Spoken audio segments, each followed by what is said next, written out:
Alright, here we are in Guimaraes. We're driving to the hotel I guess it's in the old part of town, the old district. I don't know where we're going. GPS told us to go this way, so we are. A beautiful little town.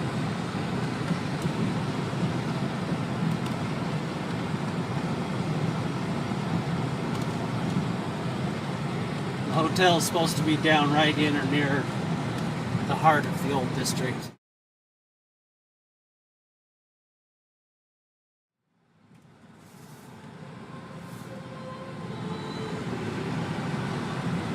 Wow, this is beautiful.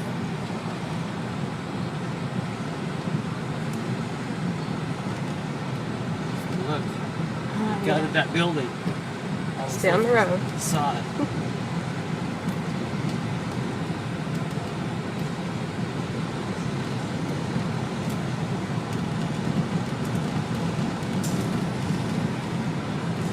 One funny thing about driving over here in Portugal, all the stop signs are in English, even though that isn't the word for stop.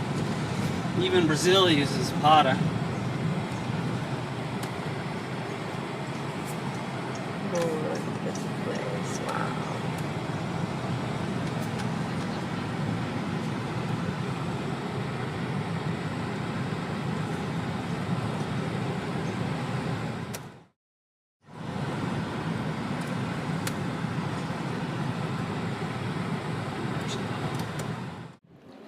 Alright, here we are in the town of Guimaraes.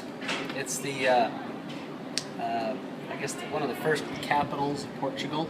This is one of the first places that King Alfonso Henrique captured when he started his conquest to free Portugal from the Moors. This town here was started, he said the church was built in the 10th century, so 900s. And that was kind of the start of the whole town, and we're sitting in the middle of the old town quarter. You look down here, you can see the tall, narrow streets, tall buildings lining narrow streets, I guess. Archways. Oh, beautiful, beautiful city.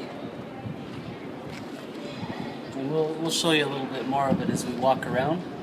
Right now, we're going to head on over to the castle. It's about 3:30 in the afternoon, and the castle closes at 5:30. So we've got to go there first. And then probably we'll head over to the museum, which closes at 6:30. So we'll see what there is to town, but truly a neat little town with these really cool medieval streets and archways. And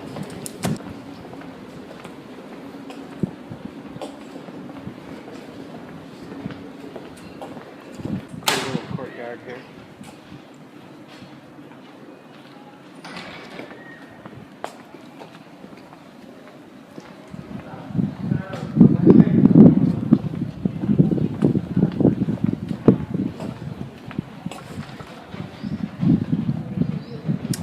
This is the old church. I think it's Church of the Oliveira, built in the 10th century, so 900 and something.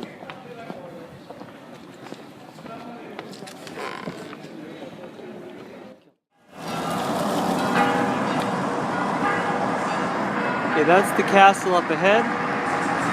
Famous castle of Guimaraes. We're going to walk up past this wall to the castle.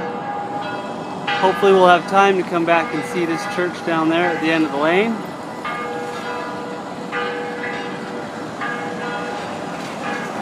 And then Old Town's just over here to our right, around that corner where you see the shadow. Alright, so that is not a castle. That is what they call the Duke's Palace. I think the castle sits right up behind it. We'll be walking up the hill to see it in just a minute. We're at the town square just below. And that's the old wall around the city. A lot of the old cities had walls on them for protection.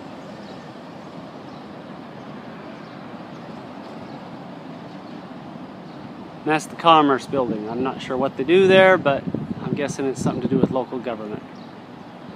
Okay, we're up in a little hilly town. You can see the mountains surrounding it. Old cathedral up on the peak there. You can see that.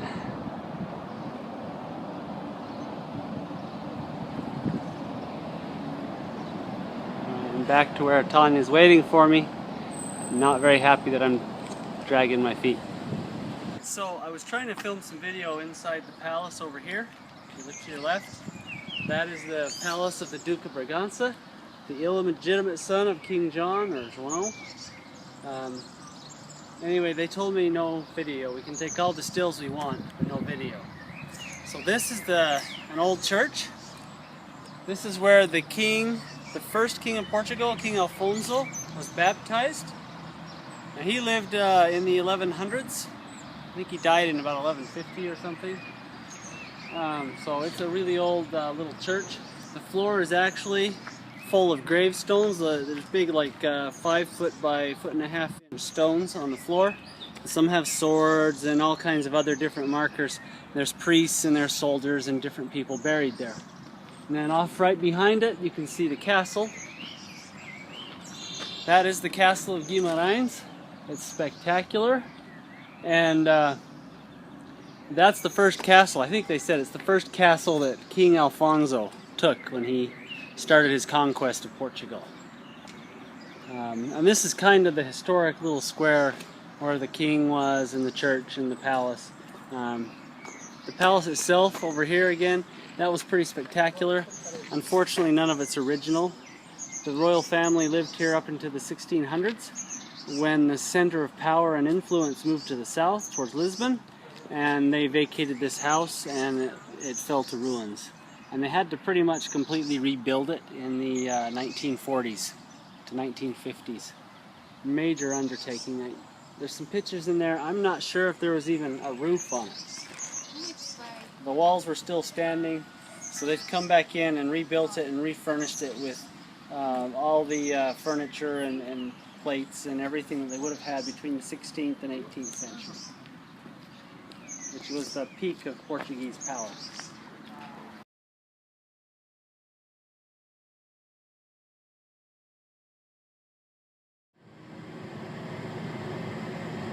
So this is the drive up to Penha, they call it. The tall mountain, there's a church on top.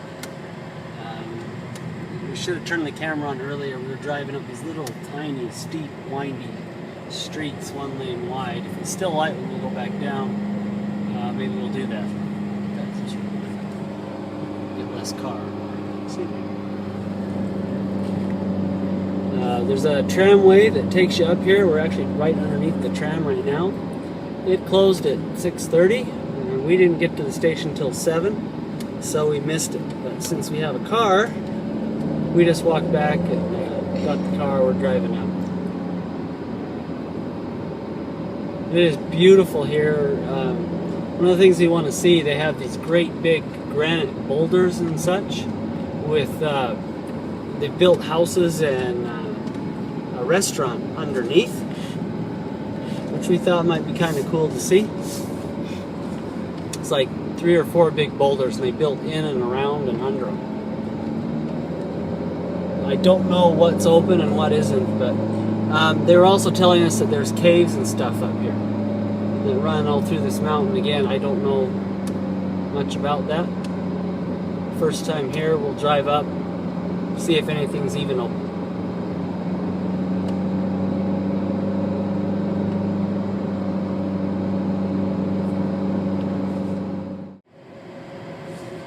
So we're here, we just passed the sign that said Penha, not the little blue one, there was a great big fancy one.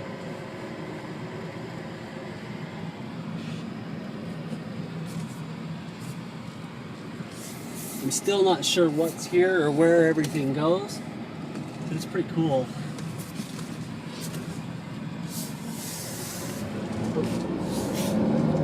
Get my lane.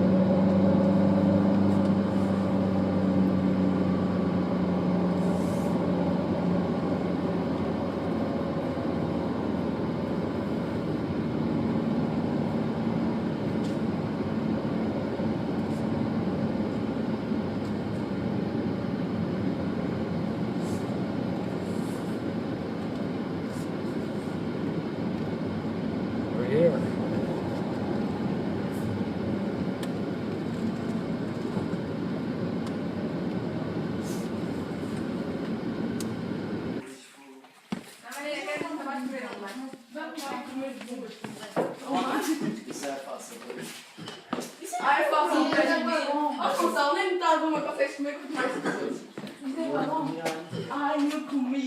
Alright, here we are at, what do we call this place? Penha. They have a little bar up here. Let's sit down, get a drink, underneath these boulders. Water.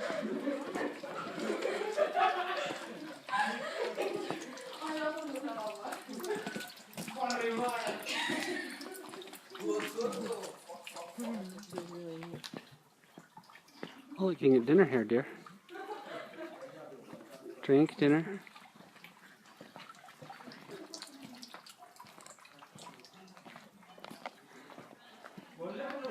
In terms of natural beauty, probably one of the prettiest places here. It's truly spectacular. There's a view overlooking town, down in the valley.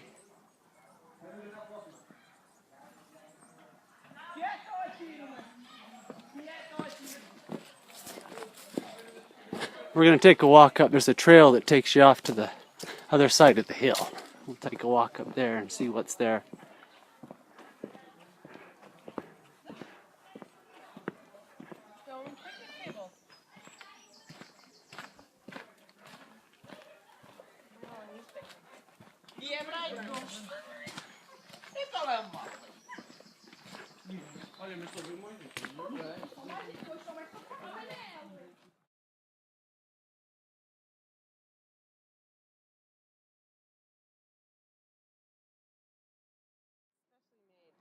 Okay, Tanya was just showing us this.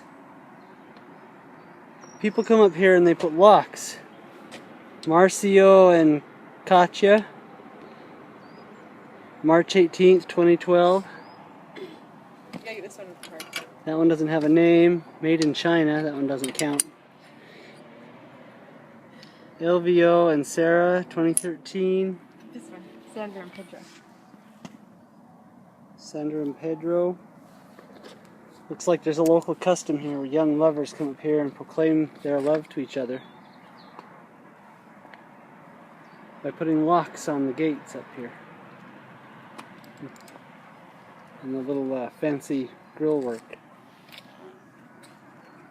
Never seen that before.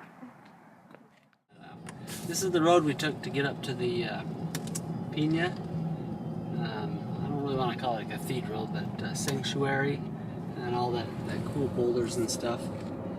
We thought it was a fun little drive. We're going to get down here in another, I don't know, kilometer or so. And it gets really narrow and windy. And I always, as we drove up it, I thought this should be in the James Bond movie with his car running down the street and some guy chasing him and guns blazing and stuff. It was just so narrow and windy.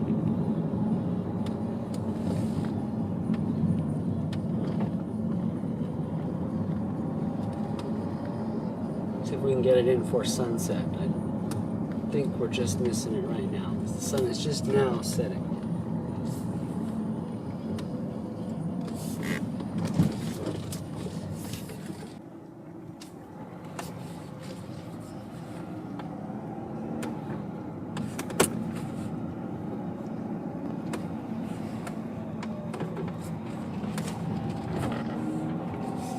Now this is just a really cool little windy road.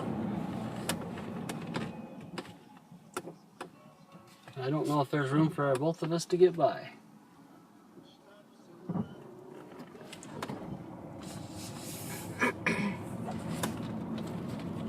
Something we noticed with this weird little French car.